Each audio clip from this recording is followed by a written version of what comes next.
السلام علیکم، کیا حال ہے دوستو؟ ٹھیک ٹھاک خیریت؟ آج کل مہنگائی کا رونا دھونا ہے اور معیشت جو ہے وہ تباہ ہے۔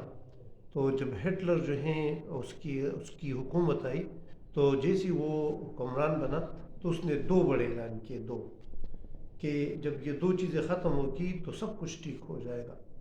تو اس نے، آپ کو پتہ ہے کہ پہلا اعلان کیا کہ دو قانون ہونے چاہیے۔ نمبر فرسٹ قانون یہ ہے کہ آپ معاشرے سے فحاشی اور ہم جس پرستی ختم کر لیں، یہ ان کے الفاظ تھے۔ اور دوسرا، سود کو ختم کر لیں، صحیح ہے؟